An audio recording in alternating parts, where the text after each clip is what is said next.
अभी हम लोग इस क्लास में देखेंगे revisiting irrational numbers. Irrational numbers के बारे में हम लोग विचार करेंगे।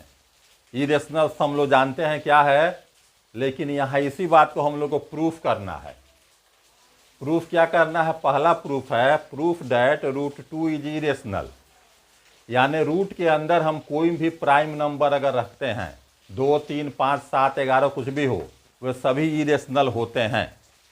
इस बात को हम लोग जानते हैं, लेकिन इस क्लास में इसको प्रूफ करना है। प्रूफ करके इस बात को जानना है। अब प्रूफ करने के पीछे हम लोग दो चीज़ में आते हैं। हम लोग अध्ययन करते हैं, अभी पढ़ रहे हैं रियल नंबर्स के बारे में। तो रियल नंबर्स हमारे क्या हैं? Combination of rational and irrational number is called real number. Rational और इरेशनल के कॉम्बिनेशन को हम लोग रियल कहते हैं। यानी अभी तक इस क्लास तक हम लोग की यही जानकारी है कि नंबर दो तरह के होते हैं, रेशनल और इरेशनल। अब हमारे पास ये दो विकल्प आते हैं। या तो हम रूट 2 को मान लें कि इरेशनल है, तो फिर कुछ प्रूफ करना ही नहीं बचा। नहीं तो फिर हम मानते हैं कि ये रेशनल है और तब आगे बढ़ते हैं। अब जैसे यहाँ हम if possible let root 2 is rational, proof करना था हम लोग को इरेशनल। हम लोग इसको क्या मान के चलते हैं कि rational. And let its simplest form is a by b. जब भी रेशनल होता है तो पी बाई क्यू के फॉर्म में होता है। इसका सिंपलेस्ट रूप हमने मान लिया कि ए बाई बी है। Where a b are integers. चलिए तो हम लोग मान लेंगे कि ये रेशनल है। And let its simplest form is a b. जैसा कि हम जानते हैं rational a p by q के फॉर्म में होता है। हमने सिंपलेस्ट लिया उसका। सिंपलेस्ट का मतलब कि कोई कॉमन नहीं है वन के सिवाय। Where a b are integers and b does not equal to 0। A b क्या है? इंटीजर है, बी का मान 0 है। और क्या खूबी है इसमें? हैविंग नो कॉमन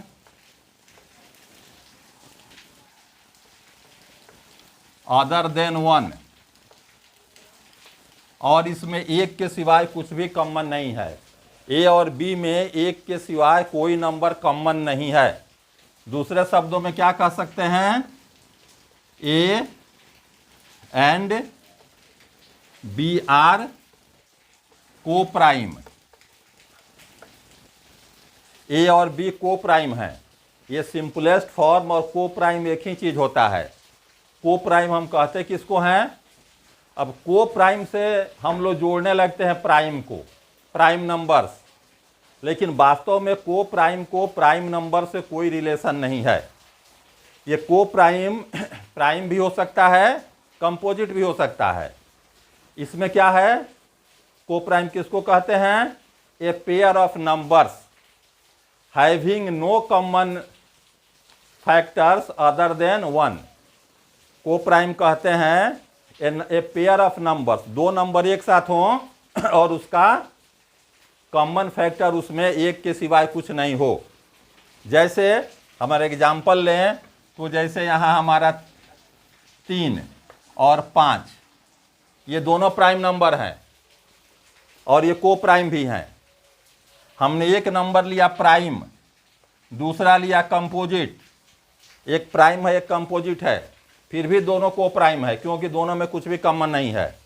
अब हमने दोनों कंपोजिट लिया, 9 और 25, ये दोनों कंपोजिट नंबर हैं, लेकिन इसमें आपस में कोई कॉमन नहीं है, इसलिए ये को प्राइम हुआ।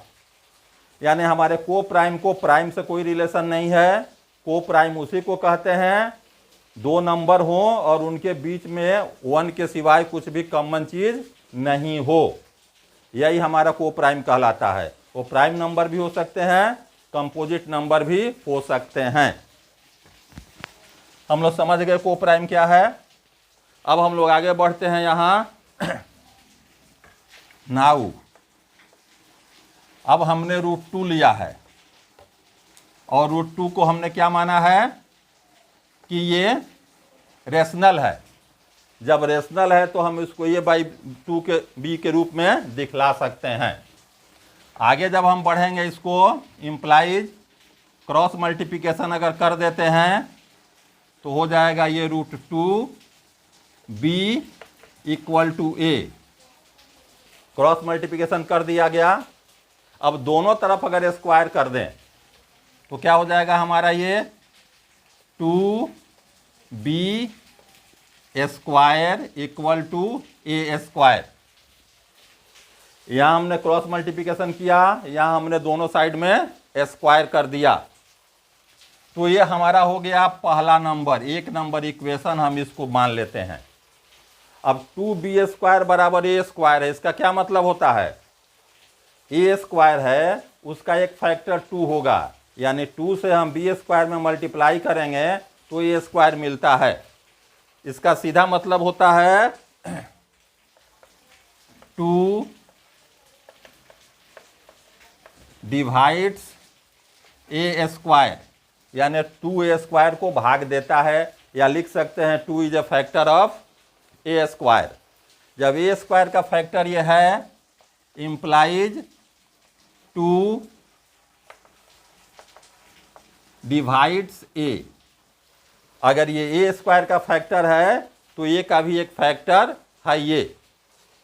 जब ये a का फैक्टर है यानी a में 2 शामिल है, इसका मतलब हुआ कि a में हमारा 2 शामिल है। तो अब यहां हम लेट a = 2c, ये इसका मतलब हुआ कि अगर हम a में 2 से डिवाइड करेंगे तो हमको c बार जाएगा, कोसेंट c हो जाएगा। तो ये बराबर हो गया 2c, क्योंकि 2 से a में भाग लग सकता है। अब इसको हम इक्वेशन 1 में पुट करेंगे इस वैल्यू को, तो पुटिंग इन इक्वेशन 1 a² बराबर क्या है 2b², यानी यहां हो गया हमारा 2b²। किसके बराबर है, a² के बराबर। a का क्या वैल्यू दिए हैं 2c, यानी हो गया 2c का square implies 2b² = 4c²। Square किए तो हो गया 4c²। अब हम लोग दोनों तरफ 2 से डिवाइड कर देते हैं। दोनों तरफ जब 2 से हम डिवाइड करेंगे तो हमको मिलेगा ये b² = 2c²। b² बराबर मिला हमको 2c²। इसका क्या मतलब हुआ फिर 2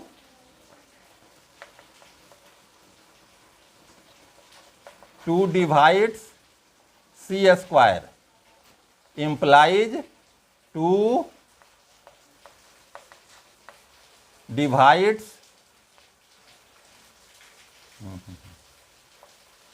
या 2 डिवाइड्स b², इसलिए 2 डिवाइड्स b।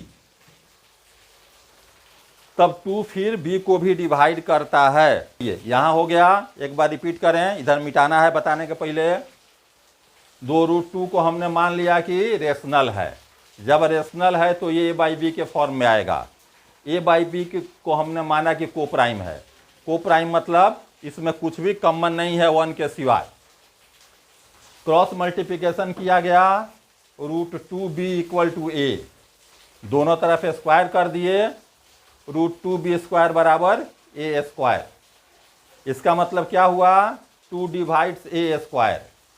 a में 2 से भाग लग जाएगा, और जब 2 से a² में भाग लगेगा तो 2 से a में भी भाग लगेगा, 2 डिवाइड करेगा a को भी। अब हम इस वैल्यू को, अब हम 2 से a में भाग लग सकता है तो ये में भाग देते हैं तो मानते हैं सी बार गया, तो ये बराबर हो गया 2c, यानी c को 2 से मल्टीप्लाई करेंगे तो a के बराबर होगा। इस वैल्यू को हम इक्वेशन 1 में रख देते हैं, यानी 2b² = a²। तो a के जगह पर हमको लिखना है 2c, तो 2c का स्क्वायर, यानी 2b² होल स्क्वायर किए तो 4c²। 2 से हमने डिवाइड कर दिया दोनों तरफ, आया ये b² = 2c²। इसका मतलब फिर हो गया कि 2 से b में भाग लगेगा, 2 divides b² implies 2 divides b² में भाग लगेगा तो b में भी भाग लग जाएगा। अब हम क्या देखते हैं, हमको क्या मिला यहाँ रिजल्ट देखिए। इसके बाद हमको यहाँ क्या मिला, 2 डिवाइड्स a, और यहाँ क्या मिला 2 डिवाइड्स b, यानी क्या हो गया 10, 2 is a common factor of a and b, यानी 2 से a में भी भाग लग जाता है, b में भी भाग लग जाता है। तो क्या हो गया, ये दोनों में कॉमन है, but this contradicts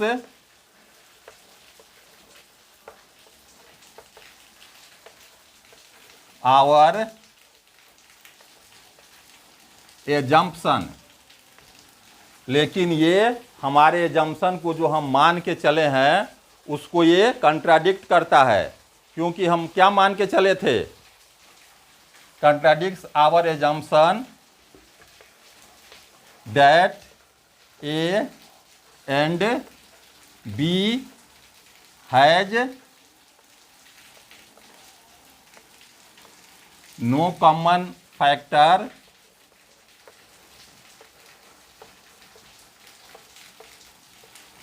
other than 1। हम ये मान के चले थे कि दोनों में ए और बी में ए के सिवाय कुछ भी कॉमन नहीं है, लेकिन यहाँ क्या निकला, दोनों में कॉमन है। हमको 2 मिला कि दोनों में कॉमन है, तो फिर जो हम माने थे उससे पलट क्यों गया, ऐसा क्यों हुआ, ऐसा इसलिए हुआ कि जो हम माने थे वो गलत था, because our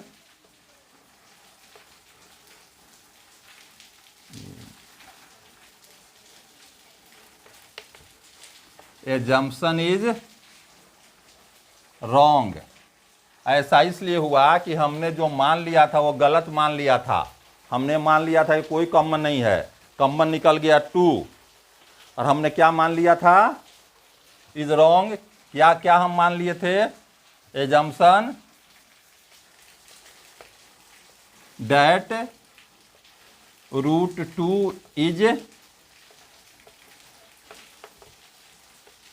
rational is wrong. हम जो एजम्पशन मान के चले थे कि √2 रेशनल है, ये गलत था, हम गलत मान लिए थे, इसलिए आंसर नहीं निकला। इसलिए क्या रिजल्ट निकला हमारा,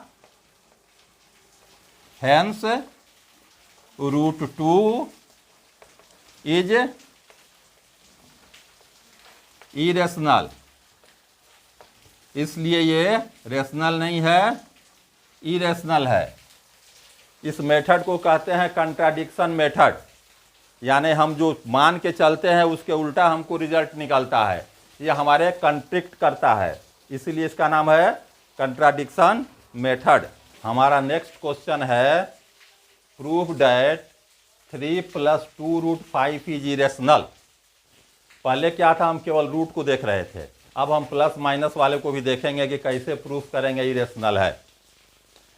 नाम ही है मेथड ऑफ कंट्राडिक्शन, यानी हम उसके उल्टा मान के चलते हैं। लेट अस एज्यूम, यानी हमने कल्पना किया कि 3 + 2√5 इज रेशनल। हमने माना कि ये रेशनल है, प्रूफ करना इरेशनल, हमने मान लिया कि ये रेशनल है।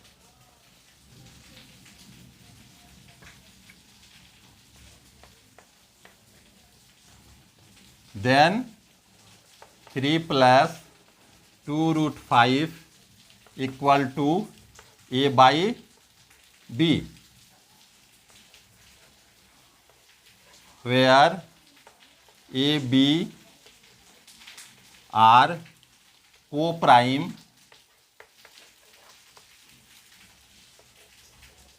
and b does not equal to 0।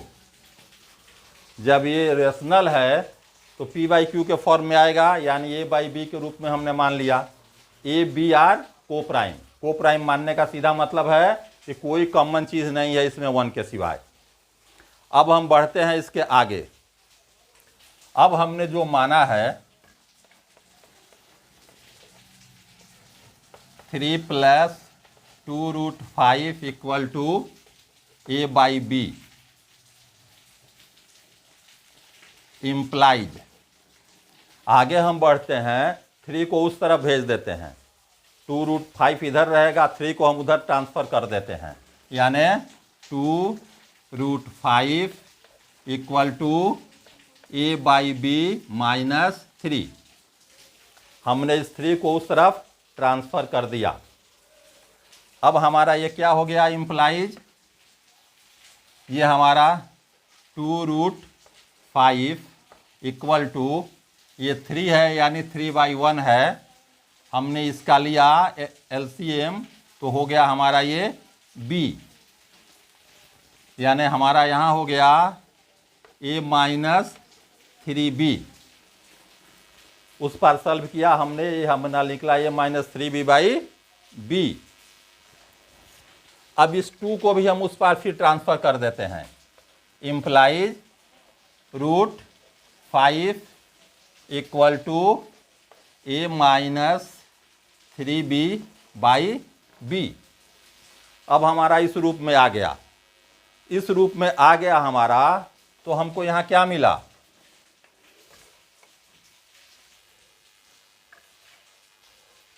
a -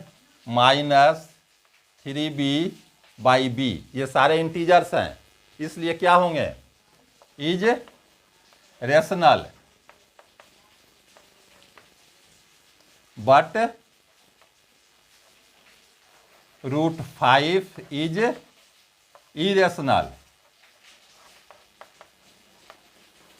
एक तरफ हमारा क्या निकला, ये नंबर रेशनल है, दूसरे तरफ क्या निकला, √2 क्या है हमारा, इरेशनल है।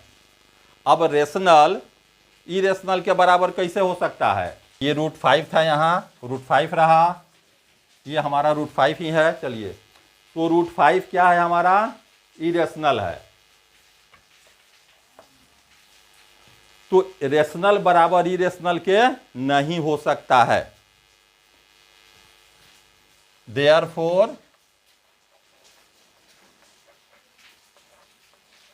our assumption is wrong। हमने जो माना वो गलत निकला, क्योंकि एक तरफ इरेशनल आ गया, एक तरफ रेशनल आ गया, ये दोनों कभी आपस में बराबर नहीं हो सकते हैं। हेंस रिजल्ट हमारा क्या निकला, 3 + 2√5 इज इरेशनल। तो हमारे ये दो जो क्वेश्चंस रहे इंपॉर्टेंट क्वेश्चन है, हमको प्रूफ करना है इसको कि ये इरेशनल कैसे होते हैं, इरेशनल को हम कैसे प्रूफ करते हैं। Thank you.